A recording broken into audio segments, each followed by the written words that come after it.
masuk akal aja bagi saya kalau sekarang ini makin kalau dulu orang korupsi di bawah meja, sekarang ini ya di atas meja korupsi itu kan. Oke. Artinya semakin telanjang orang. Hmm. Harus ada regenerasi di tubuh kejaksaan dan kepolisian ini. Kalau bisa ya potong satu generasi, ya munculkan ya pemimpin baru di tubuh kepolisian dan kejaksaan. Dan case close semuanya. Terlalu besar risikonya. Menurut saya akan aman. Sekarang hanya tinggal cari jalan, ya kan? Tinggal cari jalan bagaimana exitnya, Oke. ya kan? Dan kemudian ya case close, ya mungkin cari soft landing lah. Ya. Dari soft landing. Seolah-olah tukar guling kan? Tukar guling. Pengamanan soal MBG, SPPG tadi itu dihentikan. Kemudian kasus dilimpahkan kepada kejaksaan. Kasusnya Pak Febri ini ya dihentikanlah dengan cara, ini kan kata lain menghentikan kasus ini tuh. Itu dihentikan menurut Anda? Dengan menyerahkan itu kepada kejaksaan, ya kan dia sama dengan ya nggak mungkin lah jeruk makan jeruk.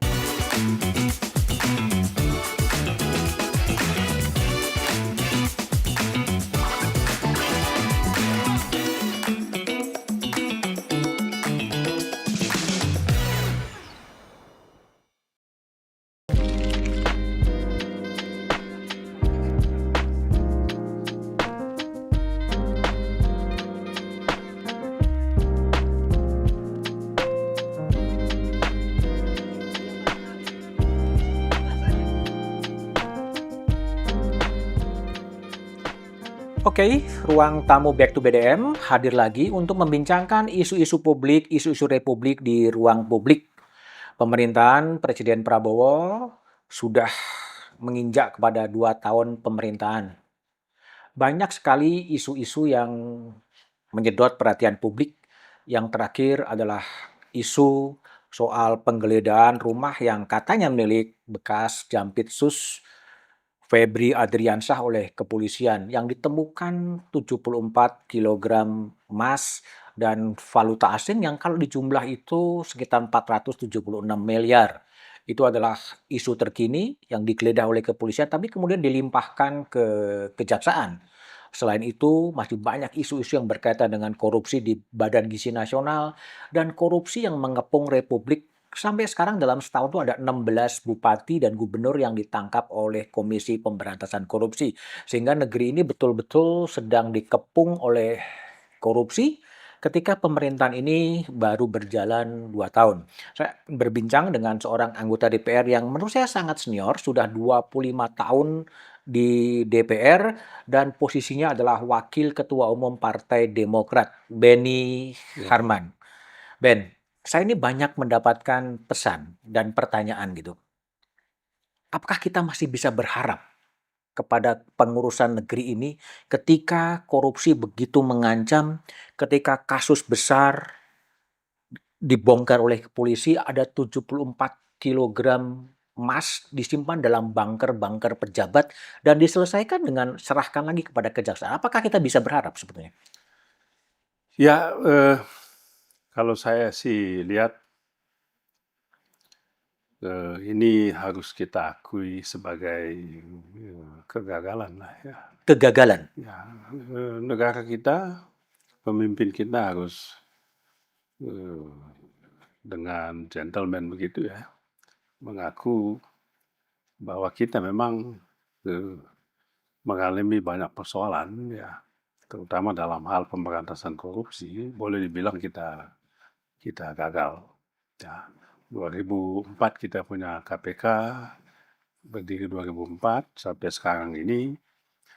Institusi kepolisian, kejaksaan juga makin diperkuat, tapi masalah lama, masalah korupsi itu sepertinya bukan makin berkurang, tapi malah makin bertambah banyak. Ya, itu berarti menurut saya ada masalah dengan manajemen pemerintahan kita. Ya, tentu kita ya tetap optimis lah. Ya.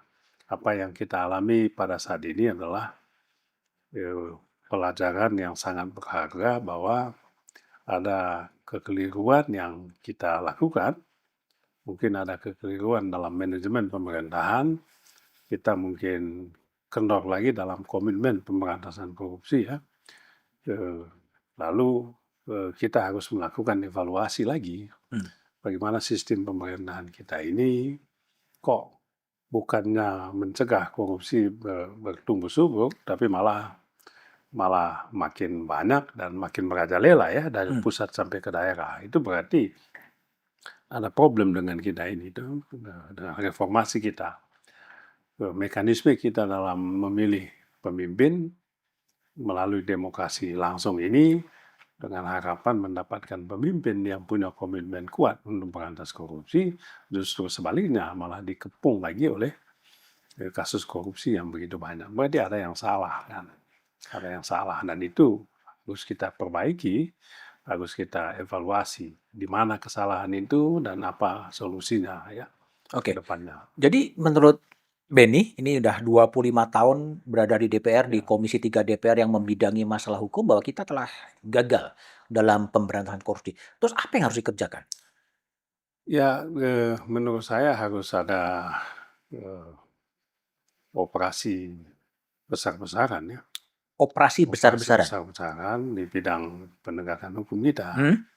Terutama di bidang penegakan hukum kita dan juga dalam hal tata kelola pemerintahan kita. Ya, kita pun bertanya-tanya, teman-teman di DPR juga bertanya-tanya, mengapa korupsi kita ini makin merajalela. Ya, menurut saya pada periode awal KPK 2004, 2010, 2014, bahkan sampai 2019 itu masih oke lah.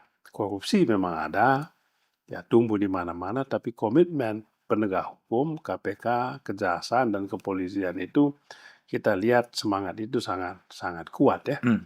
Walaupun banyak orang mengatakan ya kita gagal juga, udah KPK tapi korupsi kemana-mana. Nah, tapi jangan lupa bahwa dengan kehadiran KPK yang kuat, menurut saya paling tidak bisa mengimbangi lah ya, masih menakutkan lah ya.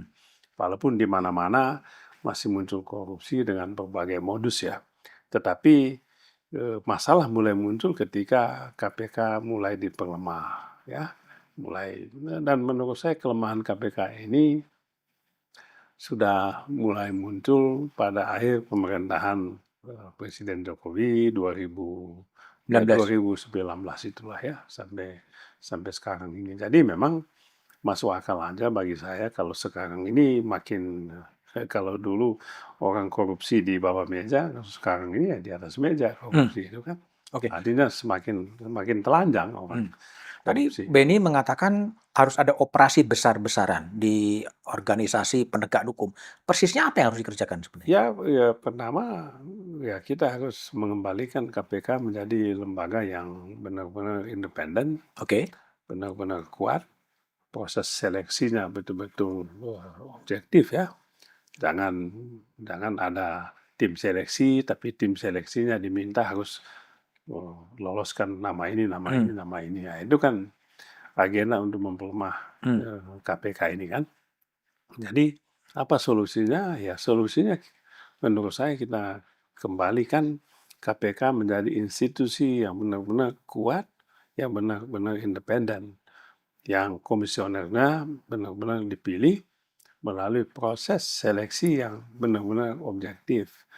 Tidak ada titipan dalam proses seleksi ini. Artinya salah satu saran ditawarkan oleh Benny adalah mengembalikan KPK ke dalam bentuknya. Mengembalikan KPK pada posisinya yang semula ya. Tentu aturan perlu dibuat, revisi peraturan itu dibuat untuk meminta pertanggungjawaban, akuntabilitas kerja KPK itu, tapi tidak boleh memperlemahnya ya. Jadi menurut saya ini penting dan ini adalah solusi ya, walaupun KPK tentu ada masalah juga, tetapi masalahnya itu jangan kita atasi dengan cara melemahkan KPK itu.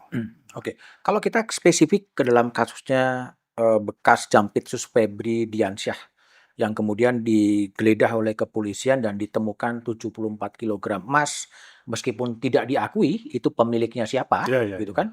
Tapi rumahnya diakui dan ada valuta asing dolar Singapura dan dolar Amerika kalau dijumlah 476 miliar. Sebagai anggota dewan, apa intuisi politik Anda mengatakan ditemukan aset sebesar itu di rumah milik Jampitsus?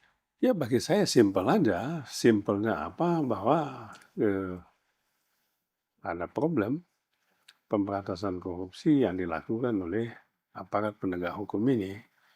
Ya, yang kedua, saya kembali pada posisi semula bahwa institusi penegak hukum seperti kejaksaan dan kepolisian ini sebetulnya sumber utama juga. Sumber utama. Itu sumber utama dan kita tidak bisa rely on, ya, tidak bisa rely on, tidak bisa mengandalkan institusi penegak hukum ini untuk memberantas korupsi. Kalau mereka sendiri tidak memperlihatkan komitmen yang kuat dengan itu berarti kan ada problem dengan institusi penegak hukum kita, apakah di kepolisian atau di kejaksaan. Di kepolisian ada sejumlah jenderal yang ditangkap oleh kejaksaan dalam kasus BGN. korupsi, ya MBG ya. Kemudian juga di kejaksaan dengan kasus Febri ini kan, Pak Febri ini kan Jampitsus. Boleh dibilang jantung pemberantasan korupsi di kejaksaan itu kan ada di Jampitsus ini kan. Nah, kalau Jampitsus itu saja seperti itu, ya speechless ya. Speechless. Ya speechless. Bingung kita ya. Bagaimana Jampitsus tangan kanan Jaksa Agung dan tangan kanan Presiden lah sebetulnya dalam hal pemberantasan korupsi kok seperti itu. Ya, sehingga bagi saya ya kasus ini harus dibuka seterang benderang mungkin ya. Apa sebetulnya yang terjadi? Ya, banyak masalah, banyak pertanyaan yang muncul dalam kasus Febri Jampitsus ini. Menurut saya temukannya 75,4 kilogram emas tadi sama uang sekian ratus miliar itu kan di rumahnya di Sentul. Tapi ada satu lagi pertanyaan publik kan, bagaimana rumahnya Pak Febri yang di Jalan Radio Dalam itu, mengapa dijaga oleh TNI, kemudian mengapa tidak digeledah? Itu kan pertanyaan yang muncul di publik dan kepolisian harus mampu menjelaskan ini kepada publik. Ya, seterang benderang mungkin. Mengapa? Ini penting supaya jangan ada tuduhan bahwa apa yang dilakukan oleh kepolisian ini adalah motif politik, ya, karena pesanan orang tertentu atau ketidaksukaan terhadap Jampitsus ataupun karena mau balas dendam atau apa. Tapi apapun motifnya menurut saya, ya Kejaksaan Agung, ya Jampitsus harus menjelaskan. Ya kan, uang yang ditemukan tadi di rumah pribadi beliau di Sentul itu. Ini pola yang dilakukan oleh teman-teman di kepolisian adalah digeledah dulu, lalu dipublikasikan. Ya ini boleh dibilang karakter assassination lah, ya kan, menghancurkan karakternya Pak Jampitsus ini. Tapi apapun motifnya menurut saya, ya poin pentingnya di sini adalah bagaimana seorang Jampitsus bisa memiliki harta yang tidak bisa kita bayangkan. Meskipun itu tidak diakui sebagai hartanya ya, belum diakui. Malah itu yang kedua, malah pernyataan dia bahwa itu rumahnya beliau, tetapi emas dan uang segala macam itu tadi ada yang punya, ya kan, ada yang miliki dan dia tidak mau menjelaskan itu kepada publik. Dia mau menjelaskan itu nanti pada proses pemeriksaan. Nah, menurut saya juga aneh juga mengapa beliau nggak mau jelaskan itu kepada publik. Karena sudah dibuka ke publik, toh menurut saya harus dijelaskan kepada publik juga itu uangnya siapa, asal usulnya dari mana, ya kan?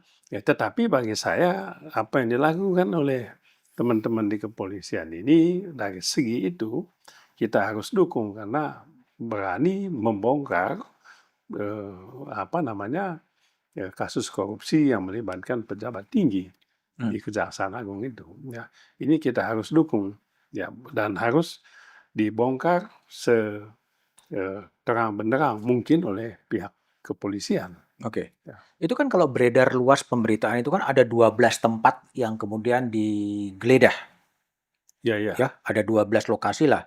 kemudian yang paling menonjol kan yang ada di cafe shop itu, dan kemudian rumah di Sentul.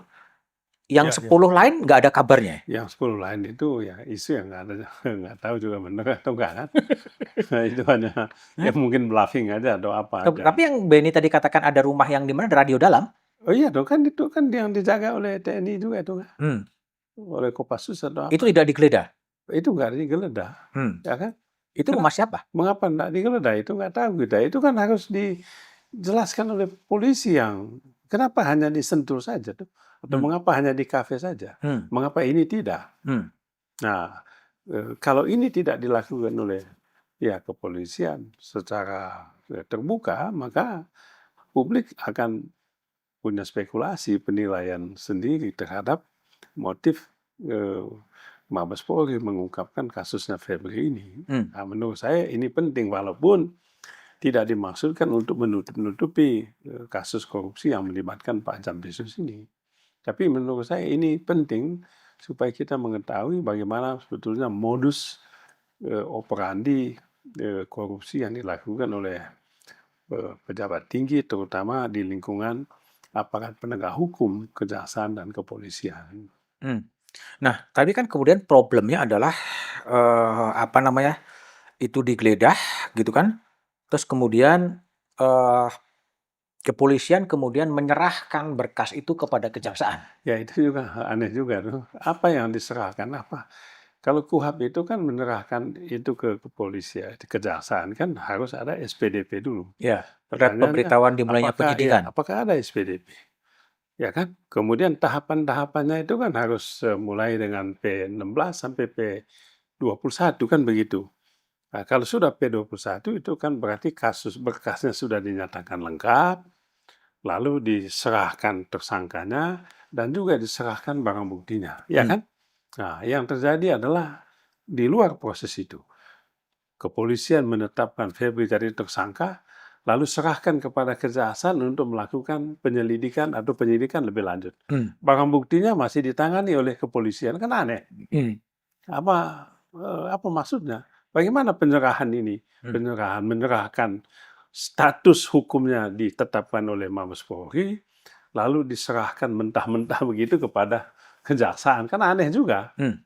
Nah, apa alasannya? Apa motifnya kepolisian menyerahkan itu kepada kejaksaan? Yang kedua, apakah nanti objektif? Kalau kejaksaan sendiri yang nangani Hmm. kasus Pak Jampisus ini menurut saya ya istilahnya ya jeruk makan jeruk lah dan pasti tidak akan objektif. Hmm. Siapa yang melakukan pemeriksaan terhadap dia? Nggak mungkin anak buahnya.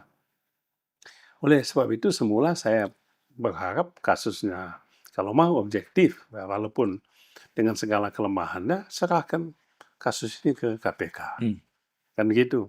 Tapi KPK mengatakan, oh, kewenangan kami hanya melakukan supervisi. Hmm. Dan kalau ada masalah, mandek penanganannya, baru kami ambil alih. Hmm. Oke, itu tidak usah begitu. Tetapi kepolisian, kejaksaan harus legowo menyerahkan kasus ini ke KPK. Jadi bukan mengambil alih, KPK mengambil alih, tetapi pihak kejaksaan dan kepolisian menyerahkan penanganan kasus ini ke KPK.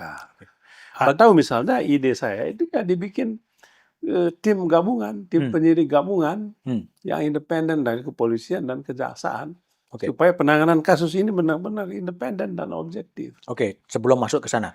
Tapi logikanya gini, polisi telah mengerahkan semua sumber daya untuk menggeledah-geledah dengan istilah joint investigation Yeah. antara Polda Metro Jaya dengan Karkos Korps Tipikor Yeah. gitu.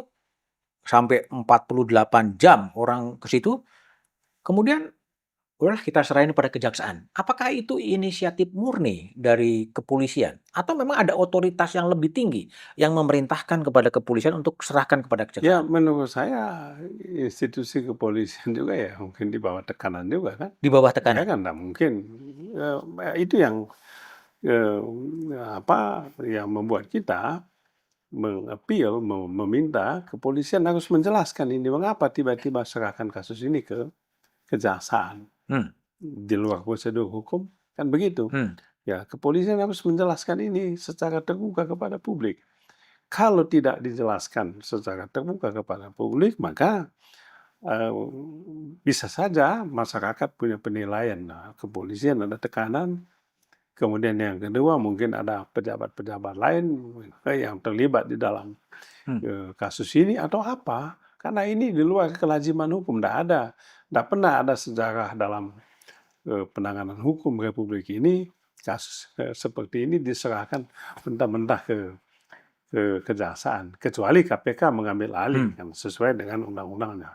Tapi kasus seperti ini hampir jarang terjadi. Karena itu kalau nggak dijelaskan secara terbuka, ya kemungkinan pertama ya ditekan, ya Ditekan. kan? Ditekan. Ya, siapa yang menekan ya tentu yang punya kekuasaan yang lebih tinggi dari kepolisian, ya kan? Atau bisa juga kompromi politik. Kompromi politik. Bisa juga kompromi. Dua lembaga ini ya udahlah, kita kompromi saja ya. Berarti kompromi ini kan berarti ya sama-sama punya problem, sama-sama punya masalah, ya kan? Berarti balas dendam dong. Hmm. Berarti kepolisian mengusut si Jampisus ini karena balas dendam.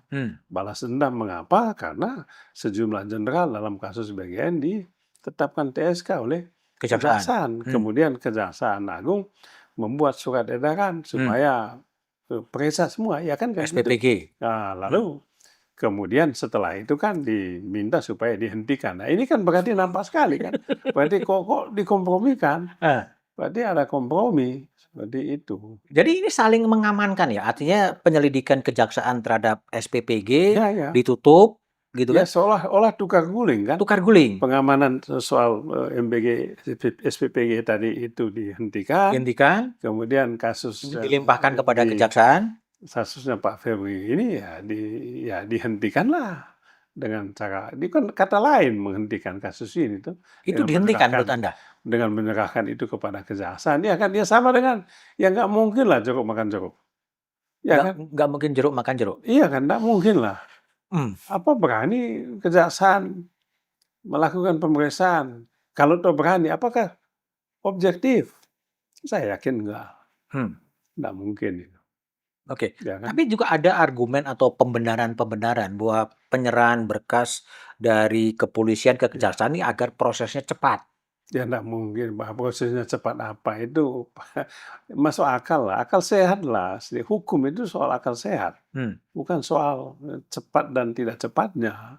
Tetapi ada sejumlah peristiwa yang mungkin koinsiden atau peristiwa-peristiwa yang sequence ya, yang terjadi setelah itu. Misalnya surat Kejaksaan Agung untuk tidak lanjutkanlah pemeriksaan terhadap sejumlah kasus korupsi yang diduga melibatkan sejumlah jenderal dalam kasus SPPG atau MBG itu, ya kan gitu. Jadi ini dibaca oleh publik sebagai kompromi politik, sebagai tukar guling lah. Tukar guling. Tukar guling begitu. Tukar guling tuh sama dengan apa ya? Saling mengamankan ya, agar tidak buka-bukaan gitu. Tukar guling itu ya saling menguntungkan kan gitu. Kan gitu, saya tidak memeriksa Anda, Anda juga tidak memeriksa saya, kan begitu. Ya istilahnya ya saling menutupi. Saling menutupi. Sama-sama potensi korupsi gitu. Iya. Kamu korupsi, saya korupsi, udah cincai gitu ya. Ya coba bayangkan Pak Jampisus ini kan ditetapkan sebagai tersangka. Ya menurut saya bisa saja nanti Jampisus mengajukan pra peradilan. Ya kan secara hukum ya. Secara hukum. Walaupun sebetulnya di mata publik selesailah ya kan dengan menurut saya karakter assassination dengan menggeledah rumahnya lalu dipublikasikan gitu. Dipublikasikan secara luas begitu loh. Itu berarti pihak kepolisian ini menggunakan memobilisasi sentimen publik untuk mendukung karakter assassination yang mereka lakukan, untuk mendukung penggeledahan yang mereka lakukan terhadap Febri. Mereka mau mengatakan kepada publik sebetulnya kan, publik lihat, kejaksaan juga yang suka nangkap-nangkap kita ini juga tidak bersih. Itu yang mau dikatakan sebetulnya kan, dengan menetapkan Pak Febri Jampisus ini sebagai tersangka dan melakukan penggeledahan. Jadi menurut saya juga kepolisian, teman-teman di kepolisian juga cerdas dalam hal ini kan. Hmm. Jadi mereka tidak hanya menetapkan tersangka, tetapi mereka lebih dulu mengungkapkan uang-uang dan emas yang disembunyikan di bunker-bunker itu kan. Nah ini tapi bagi saya lebih dari itu apa yang dilakukan oleh kepolisian mau mengatakan kepada publik dan juga mau mengatakan kepada presiden juga, Hmm. ya kan, bahwa lihat ya yang bermasalah sebetulnya adalah kejaksaan juga. Hmm. Ya, bahwa korupsi sebetulnya tidak bisa penanganannya kita rely on pada kejaksaan, ya. Maka kepolisian juga kan begitu. Hmm. Jadi menurut saya ya, peristiwa Jampisus ini adalah sebuah pelajaran yang sangat berharga untuk negara kita dan harapan saya adalah presiden harus segera ambil alih, segera mengambil sikap terhadap kekisruhan yang terjadi di dua lembaga ini. Bagi saya ini soal rivalitas saja, nggak usah dibantah bahwa ini adalah rivalitas dua lembaga ini saja. Ya. Hmm. Motif politik lah, balas dendam dan sebagainya. Itu nggak terhindarkan itu. Tetapi bagi publik kan apapun motifnya, ya udah korupsi harus diberantas dan kalau Presiden Prabowo sungguh-sungguh mau melakukan itu, tidak ada jalan lain yang tadi saya katakan harus ada operasi besar-besaran yang dia lakukan dengan cara mengembalikan KPK, kan gitu, mengembalikan KPK pada posisi semula, kembalikan dia menjadi lembaga yang independen, lembaga yang kuat dan Presiden harus standing bersama KPK. Oke, kalau memang maunya ke operasi besar-besaran sesuai dengan ide Benny gitu, apakah tidak sebaiknya ya biarkan saja polisi dan kejaksaan sama-sama buka-bukaan, ketahuan mana yang korupsi dan kemudian potong satu generasi dan melahirkan jaksa-jaksa baru, polisi-polisi baru yang mungkin relatif lebih tidak terkontaminasi. Ya, itu yang saya tadi sampaikan, yang operasi besar-besaran tadi satu dengan cara standing politik presiden itu harus bersama KPK. Kemudian yang kedua harus ada regenerasi di tubuh kejaksaan dan kepolisian ini. Kalau bisa ya potong satu generasi, ya munculkan ya pemimpin baru di tubuh kepolisian dan kejaksaan. Saya yakin ya banyak sekali Polisi baik, jenderal jaksa yang baik. punya komitmen kuat ya Hmm. untuk pemberantasan korupsi dan mencintai negara ini. Saya yakin itu di kepolisian banyak, di kejaksaan banyak. Ya, menurut saya itu penting dan jangan lupa juga saya masih ingat dulu karena saya ini kan 25 tahun sudah Ya. di KPK. Kenapa dulu ada aturan di internal kejaksaan, jadi yang menduduki jabatan struktural itu Kapolda, Kajati, Kapolres atau Kepala Kejaksaan itu hanya 2 tahun saja. 2 tahun itu paling lama ganti lagi. Itu maksudnya apa? Supaya mereka jangan terlalu lama menduduki satu jabatan di tempat yang sama. Karena di situ nanti akan berlaku hukum besi politik lah ya. Kalau sudah terlalu lama itu ya akan banyak dia punya ikutan-ikutan yang nanti menyulitkan ya pemberantasan penegakan hukum dan pemberantasan korupsi. Kalau ada jabatan diduduki 5 tahun ya kan, ya itu juga jadi masalah, suka atau tidak suka. Ya itulah sebabnya saya selalu mengatakan ya Kapolri dan Jaksa Agung itu ya Presiden harus secepatnya ganti, bukan karena tidak berprestasi tapi untuk memberikan penyegaran ya kepada institusi yang kita anggap sangat penting dalam hal penegakan hukum dan juga pemberantasan korupsi, supaya jangan ada vested yang bertentangan dengan agenda penegakan hukum. Nah, Jadi itu apakah kalau penting kalau sekali. kalau Benny apakah hanya sampai kepada Jaksa Agung dan Kapolri, apakah lebih bawah lagi sebenarnya untuk betul-betul menciptakan sebuah generasi baru yang betul-betul terputus dengan kultur-kultur lama, patron, klien dan lain sebagainya? Ya, itu kan sudah lama kita ngomong itu juga. Makanya salah satu agenda reformasi di tubuh penegakan hukum itu adalah reformasi kultural. Bagaimana membangun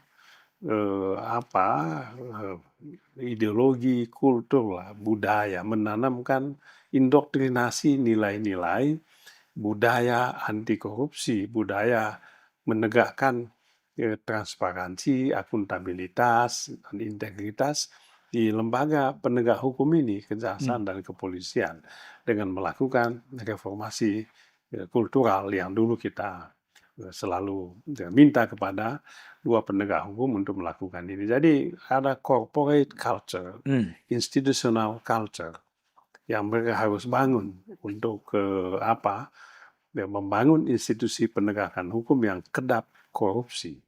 Itu hanya bisa dilakukan kalau yang tadi saya kasih contoh, ya tidak boleh ada jenderal yang menduduki satu jabatan sampai bertahun-tahun. Itu sudah nggak sehat itu. Ya, tidak ada jaksa yang menduduki jabatan tinggi sampai bertahun-tahun. Ya 2 tahun aja kalau bisa ganti. Ya, kalau enggak ya investasi ini vested di situ, ya lama-lama lembaga dipakai untuk kepentingan kelompok dan golongan tertentu. Dan saya ingat betul pidato Bapak Presiden Prabowo pada 1 Juli, Hari Bayangkara yang ke-80. Dia bilang hukum itu tidak boleh dipakai untuk balas dendam, untuk menyingkirkan lawan politik, untuk memperjuangkan kepentingan kelompok dan golongan tertentu. Luar biasa pidatonya beliau itu. Pidatonya? Ya, Pak, pidato ya. Tapi paling tidak apapun ya menurut saya, karena pidato ini muncul dari seorang presiden, maka punya nilai, punya bobot tinggi yang mestinya harus menjadi rujukan bagi aparat penegak hukum yang lain. Dan itulah sebabnya saya terus terang mendukung dulu agenda kejaksaan yang nangkap sejumlah jenderal pada Hari Bayangkara itu. Wah, ini berarti ini mereka melaksanakan apa yang dipidatokan oleh Bapak Presiden, ya kan? Ya walaupun mungkin teman-teman di kepolisian tidak menerima ini dengan legowo. Oke, tapi kan kemudian ada safari ya, kunjungan Kapolri ketemu Panglima TNI, ketemu dengan Jaksa Agung, dan kemudian tampil ke publik bahwa jangan bayangkan kami ada rivalitas di antara kami, bahwa Pak Kapolri menganggap Pak Jaksa Agung adalah kakak asuh gitu kan. Ini apa yang Anda lihat dari permainan panggung Menurut ini? saya sih itu gimmick aja, basa-basi aja lah itu kan. Tapi faktanya kan Kejaksaan Agung itu dikawal oleh TNI, ya kan?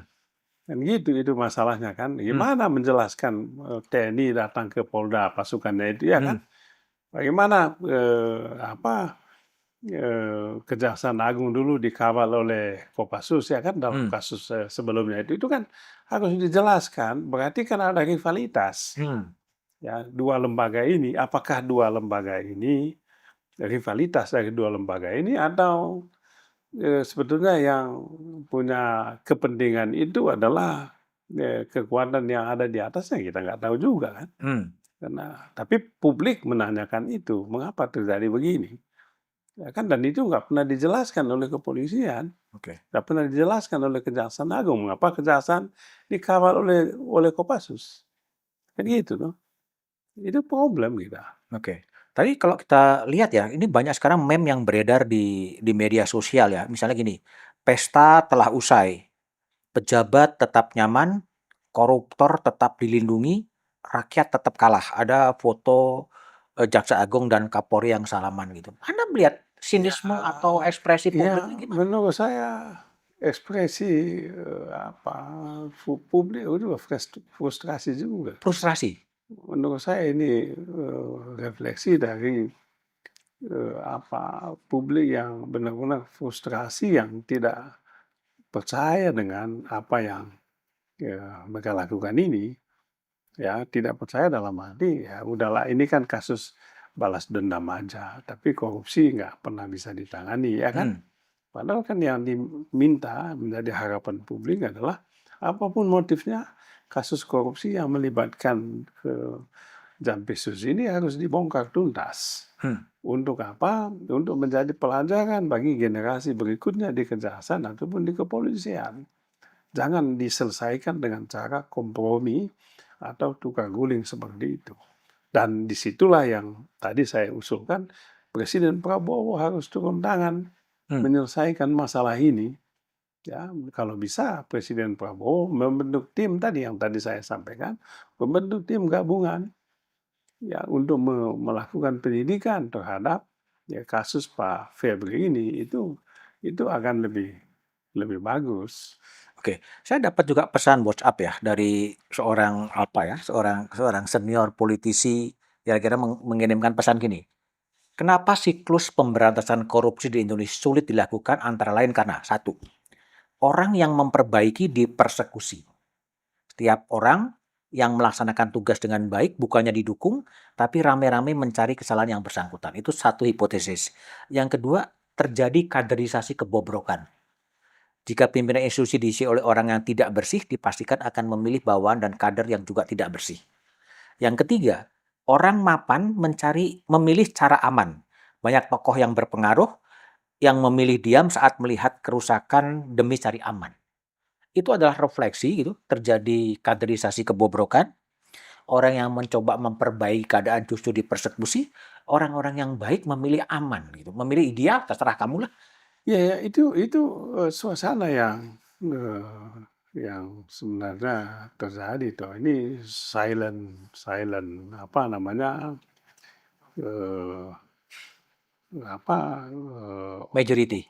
silent majority artinya apa? Orang tahu ini nggak benar, tetapi mereka nggak mau mengatakan apapun tentang itu. Hmm. Tidak mau mengambil langkah meskipun sebenarnya mereka punya kuasa, mereka punya kewenangan untuk itu. Kenapa? Karena pertama ya itu tadi mau aman aja kan. Oh, aman.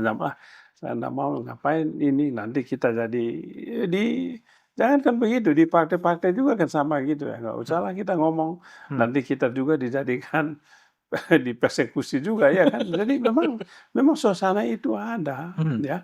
Hmm. Dan mengapa suasana itu seperti itu terjadi? Karena faktanya memang ya hukum itu dijadikan alat untuk apa? Untuk persekusi ya lawan-lawan politik, Hmm. untuk persekusi tokoh-tokoh yang punya sikap politik berbeda dengan politik arus utama. Ya kan sikap semacam itu muncul karena ya faktanya memang hukum yang mereka alami, mereka lihat sehari-hari itu ya memang seperti itu. Hmm. Siapa yang berkuasa, dia yang punya kuasa untuk menggunakan hukum seturut kemauannya, seturut kehendaknya, dan seturut kepentingannya. Itu nyata. Hmm. Makanya tadi saya bilang saya senang sekali mendengar pidato Presiden Prabowo tanggal 1 Juli karena saya datang juga. Saya menyampaikan bahwa Presiden menangkap suasana kebatinan masyarakat Indonesia tentang penegakan hukum. Ya, walaupun ini hanya omon-omon saja Presiden, tetapi bagi saya itu adalah sinyal bahwa Presiden tahu juga masalah-masalah yang menjadi keprihatinan kita ini. Cuman jangan lupa ya dia nggak bisa bikin apa-apa juga kan? Karena ya jangan lupa dia seorang presiden, ya presiden rakyat juga, presiden yang dicalonkan partai politik juga, ya bukan tidak mungkin presidennya disandera juga oleh kepentingan-kepentingan tadi. Oleh sebab itu, menurut saya paling tidak apa yang disampaikan oleh presiden itu sinyal bahwa presiden tahu situasi ini, tetapi dia juga tidak bisa bikin apa-apa. Nggak bisa bikin apa-apa. Dan tidak bisa bikin apa-apa karena ya sistem kekuasaan kita seperti itu, sistem penegakan hukum kita seperti itu. Ya itu yang terjadi. Jangankan bukan tidak mungkin kan dia bisa dipersekusi juga kan? Iya kan? Karena itu bisa memecah belah konsolidasi partai politik yang mendukungnya ataupun juga bisa menjadi masalah juga bagi dia. Karena itu sebetulnya bagi saya yang paling penting komitmen para petinggi negara ini, para pemimpin yang berkuasa tentunya untuk ya kalau bisa tegakkanlah rule of law, tegakkanlah aturan hukum secara adil. Janganlah hukum itu tajam ke bawah, tumpul ke atas. Janganlah hukum itu dipakai sebagai alat untuk menyingkirkan lawan politik, ya kan, untuk persekusi lawan politik. Itu aja yang kita harapkan sebetulnya. Oke, Benny, kalau Anda lihat dalam kasusnya Febri ya, ada uang yang dijumlah total 476 miliar gitu. Menurut intuisi Anda, ini memang digunakan untuk, katakanlah itu betul milik Febri, untuk kepentingan memperkaya diri sendiri, atau ini semacam fundraising elektoral Ya, untuk ya, kepentingan ya, biaya ya, politik ya, itu 2029? sebabnya tadi kan saya minta Febri harus jelaskan ini uang ini asal usulnya dari mana dan digunakan untuk apa. Kemudian yang ketiga siapa yang punya uang ini? Hmm, Karena sekarang ini kan Pak Febri ini kan ketua Satgas PKH PKH. kan Hmm, dengan Pak Menhan kan hmm, gitu. hmm, Nah, jangan sampai kalau ini tidak clear di publik, ya tidak dijelaskan asal-usul uang ini dan siapa pemiliknya, maka ya asumsi publik tadi bisa saja benar bahwa ini ada kaitannya dengan kompetisi elektoral ke depan, hmm. ya. Dan itu tentu sangat tidak bagus. Oleh sebab itu, menurut saya penting sekali ini dijelaskan kepada publik. Ya, jangan sampai kasus ini kalau ada hubungannya dengan kepentingan elektoral ke depan, ya tentu Febri juga tidak mau jadi korban kan, Hmm, dan dia pasti akan buka juga. hmm. Tetapi itu kembali lagi kepada yang tadi saya katakan, bukan tidak mungkin nanti akan ada tukar guling lagi kan Tukar guling lagi. antara Febri dengan oke saya minta saya punya kasus ini dihentikan, ya kan, atau saya buka ke publik. Hmm, Kan gitu, itu sebetulnya yang dia mau katakan hmm, dengan menyampaikan bahwa, "Oh, saya akan jelaskan nanti itu ada pemiliknya uang itu." hmm, Nah, itu kan enggak masuk akal di publik kan, di hmm. mata publik kan. Masa uang sebanyak itu, ya oke lah, kalau dari Febri kan enggak mungkin, masa 30 tahun dia jadi jaksa, masa bisa mengumpulkan uang Hmm. ratusan miliar itu, kecuali kalau warisan atau apa, saya nggak tahu kan gitu. Oke. Tetapi paling tidak ada pertanyaan publik yang harus dijawab Hmm. oleh penegak hukum, ya uang ini punya siapa dan untuk kepentingan apa. Dan juga yang tadi saya katakan harus jelaskan juga mengapa rumah Pak Febri yang di Jalan Radio Dalam itu tidak digeledah. Hmm. Karena konon beritanya bahwa di situ uangnya lebih banyak lagi dan milik kelompok tertentu kan gitu. Nah, ini kan jadi masalah kan? Jadi ada semacam apa ya, electoral fundraising ya? Penggalangan dana untuk Ya, kepentingan ada 2029? kaitan dengan itu penggalangan dana lah ya, fundraising lah Hmm. untuk electoral competition. Jadi memang menurut saya apapun juga ya memang duit menjadi penting kan untuk electoral competition ini. Karena banyak juga terjadi ya di kejaksaan kan sering ada jumpa pers tuh, belakangnya uang semua Lah itu, iya ya, uang triliunan tapi kan iya ini enggak, ini uang apa dan itu siapa tersangkanya kan nggak itu jelas yang juga. pernah saya juga semula kan menduga jangan-jangan uang ini Heeh, uang hasil hasil sita tuh. sitaan. Ya, Hmm, seperti yang dipublikasikan di hmm, kantor Kejaksaan Agung ini hmm, kan, hmm, di belakangnya uang berapa triliun ini. Saya hmm, pernah tanya di Komisi 3, hmm. Pak Jaksa Agung, uang itu benar ada atau hanya foto aja sih? Atau karena di luar Hmm, imajinasi saya itu hmm, kok uang sebanyak itu hmm, bisa ada di sana. Uang dari mana? hmm, Siapa tersangkanya atau hah, apa? hmm, Kan gitu, ha. hmm, Sehingga waktu kasus Febri ini digeledah, saya sempat berimajinasi, oh jangan-jangan ini uang ini sama dengan uang yang ada di Kejaksaan Agung ini. hmm, Hasil hmm, hasil perampasan lah ya, hmm, hasil perampasan oleh Kejaksaan Agung karena tempatnya di Kejaksaan Agung mungkin gedungnya udah nggak cukup ya ditaruh di rumah Pak Febri ya kan, bisa jadi begitu kan ya. Kalau Karena itu kalau nggak dijelaskan bisa terjadi ya spekulasi ya? bisa saja dia jelaskan, oh ini uang karena di kantor kejaksaan sudah sesak untuk taruh uang hasil rampasan ini, Hmm. ya saya taruhnya di rumah ini dan ada suratnya semua kan, ya kan. Siapa tahu kan ada suratnya, Iya, iya, surat iya. ini bahwa ini uang resmi dititip di rumahnya Hmm. Pak Febri, ya kan? Hmm. Ya bukan tidak mungkin kan gitu, bisa saja. Oh, iya. Tapi sampai sekarang juga nggak ada perkembangan dalam kasus Febri ya. Dia mundur sebagai Jampitsus, tapi tetap tidak ada pemecatan, tidak ada sidang etik, tidak diperiksa. Lah iya ya maka ya itu yang tadi saya sampaikan bahwa ini adalah kompromi Ah. politik kan begitu. Hmm. Ini adalah tukar guling ya kan, kompromi politik kepentingan. Hmm. Ya kan, oke saya sampai di sini ya Ganti pemain. ganti pemain kan gitu. Ah. Menurut saya itu yang terjadi lah menurut saya. Kompromi politik lah, tukar guling lah ya. Ya Hmm. Pak Febri nggak mungkin diapa-apakan menurut saya. Nggak diapa-apakan. Kalau diapa-apakan juga ya pilihannya itu tadi. Kalau diapa-apakan ya tentu gempa Oke. bumi akan terjadi di Kejaksaan Agung itu dong. Anda Ya yakin kan? bahwa Febri tidak akan diapa-apakan? Ya, kalau analisis saya, kalau analisis berdasarkan geopolitik internal itu ya nggak akan diapa-apakan. Bahkan bisa saja dia di SP3 kan. Oh, Ya, sangat mungkin itu. sangat mungkin. Ya, sangat mungkin ya kan.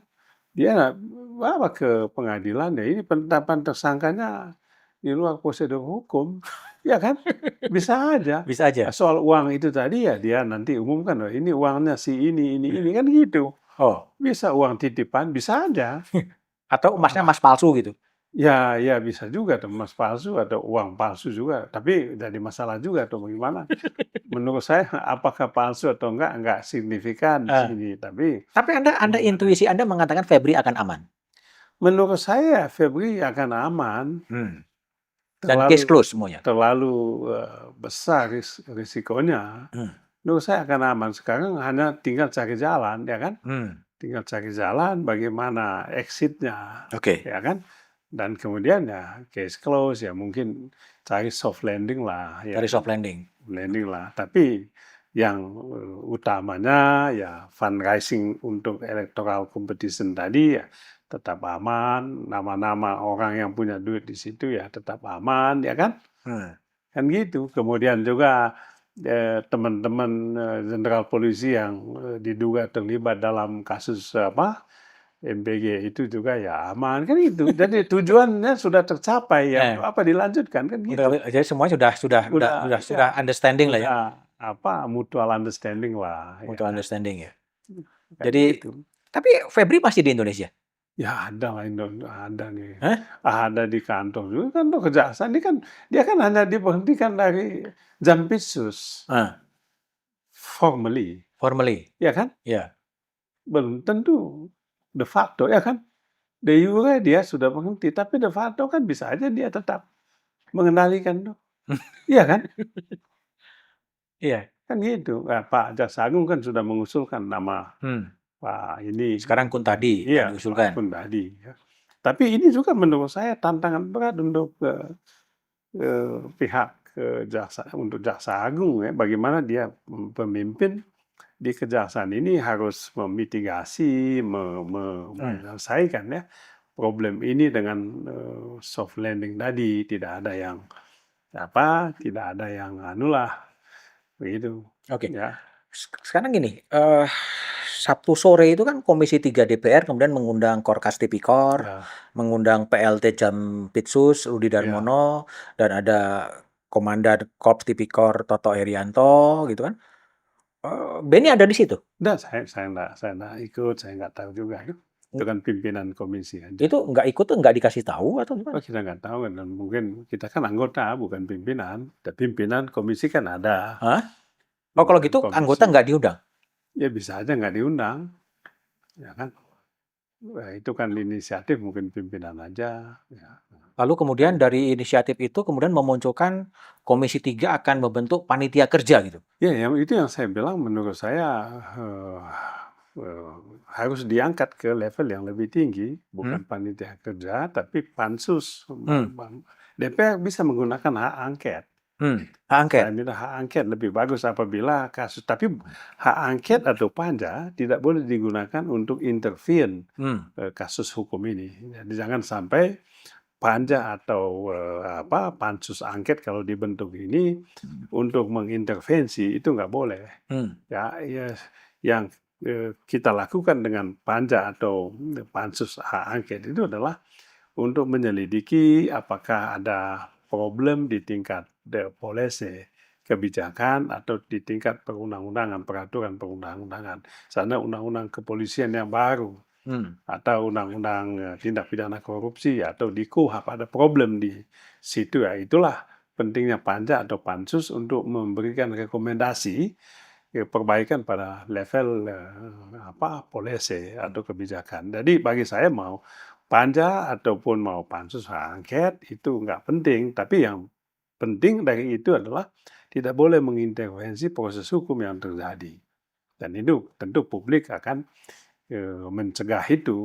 Bung Benny masuk dalam anggota panja itu? Eh, biasanya setiap fraksi kan ada anggotanya kan. Lalu panja itu akan ngapain kira-kira itu panja? Belum tahu, belum ada rapat juga. Belum ada rapat juga? Ya, kalau panja itu kan mungkin untuk mengawasi, lah, memang mengawasi proses hukum terhadap penyelesaian proses hukum kasus Pak Febri ini. Nah, kalau panja ini untuk mengawasi, tapi intuisi atau prediksi Bung Benny adalah Febri akan aman, ini gimana? Akan tetap aman gitu? Apakah panja ini akan mengamankan juga gitu? Atau Ya nggak tahu, yang punya kuasa DPR itu kan ya itu kan lembaga politik juga kan. lembaga politik juga? Ya, lembaga politik ini kan mewakili kepentingan tuh, Hmm. golongan kan, Hmm. golongan politik kan ada di DPR ini, Oke. kan gitu. Oke. Gini, kalau kembali saya agak mundur ke belakang ya. Ketika polisi melakukan penggeledahan setingkat Jampitsus, keberanian politik seperti apa yang dimiliki oleh kepolisian untuk langsung menggeledah? Apakah tanpa izin permisi dari presiden Ya, begitu? menurut saya tidak mungkin itu dilakukan tanpa endorse dari pimpinan tertinggi. Oke. Tapi itu kan normatif. Hmm.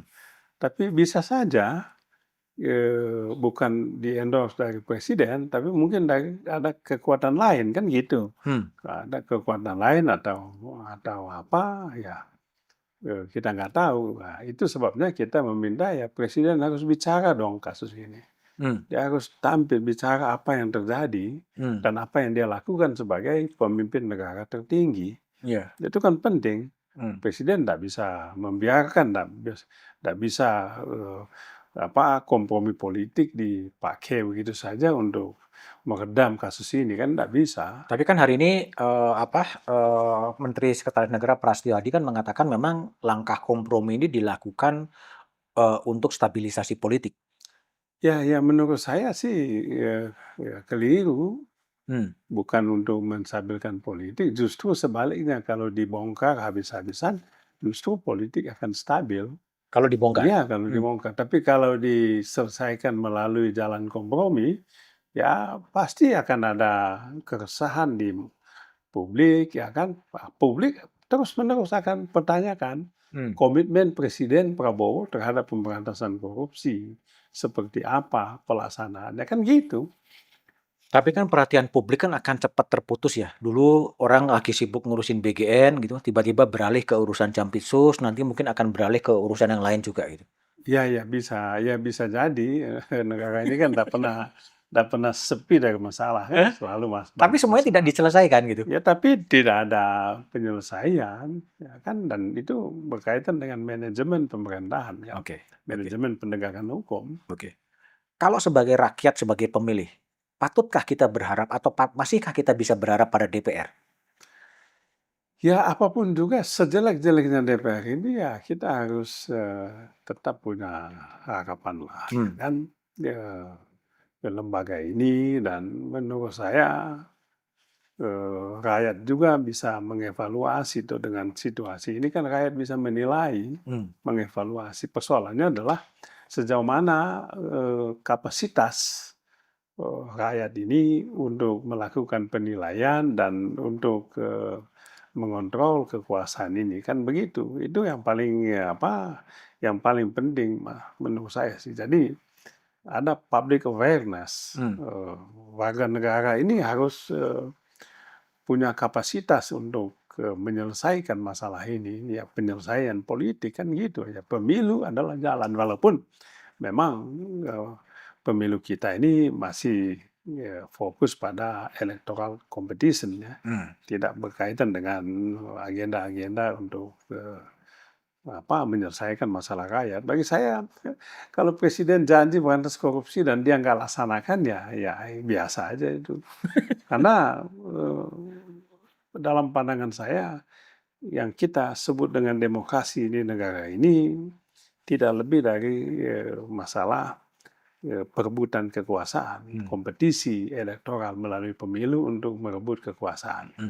Yang jadi masalah adalah bagaimana dia menggunakan kekuasaan tadi. Ada yang menggunakan kekuasaan ini untuk mensejahterakan rakyat, untuk menjaga demokrasi, kebebasan sipil, tapi ada yang menggunakan kekuasaan ini untuk memperbesar kekuasaannya, lalu untuk membatasi kebebasan sipil, kan gitu.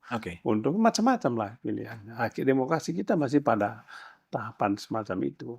Terakhir, setelah 5 tahun jadi 5 periode menjadi anggota DPR, masih akan maju lagi sebagai anggota DPR di 2029? Ya nggak tahu, saya rasa saya harus berhenti sudah. Cukup lah. Kenapa berhenti? Bukan enak jadi anggota DPR? Nggak ada enaknya. Ya enak kalau orang nggak ada kerja gitu, tapi secara moral saya rasa 5 periode ini sudah terlalu lama dan menjenuhkan. Atau pindah ke Komisi 15? Dan tidak ada gunanya kan juga. Ya kan? Biarlah generasi baru, generasi yang lebih muda untuk melanjutkan ini. Tapi banyak pengalaman yang saya dapatkan. Saya jadi anggota DPR ini kan di 3 presiden. Presiden SBY, Presiden Jokowi, dan Presiden Jokowi. Mana yang paling asik? Kecuali nanti kalau diperintahkan partai lagi untuk maju lagi, ya kita ikut lagi. Oh, tergantung partai. Jadi petugas partai juga dong? Kita ini kan kita ini kan pengurus partai, terutama lebih pada kait agenda untuk menyelamatkan partai kami eksistensi. Ini persoalan kita maju atau tidak, itu persoalan eksistensi, bukan persoalan suka atau tidak suka. Ya, tapi kalau secara pribadi saya ditanya, ya saya berhenti. Sebetulnya udah 5 tahun lalu pun saya sudah minta berhenti, tapi pimpinan partai selalu minta ya tolong bantu lagi. Kalau kita nggak maju lagi bisa hilang kursi kami di NTT. dapil itu. Ya itu persoalan, dan hilang itu berarti menjadi masalah keberadaan partai kami, kan itu soalnya. Oke, Benny Harman, thank you. Demikianlah ruang tamu Back to BDM dengan anggota Komisi 3 DPR dari fraksi Partai Demokrat dari daerah pemilihan Nusa Tenggara Timur, Benny Harman, yang mempunyai sebuah intuisi atau prediksi bahwa Febri Adriansyah ini akan aman-aman saja. Ya tentunya prediksi ini tidak sesuai dengan keinginan publik, ya kita tinggal diuji saja bagaimana perkembangannya kemudian, tapi tetap perlu ada sebuah langkah-langkah mengawasi agar hukum ini tetap bisa tegak kepada siapapun mereka yang terlibat dalam kasus-kasus korupsi. Silakan like, share, komen, dan bye.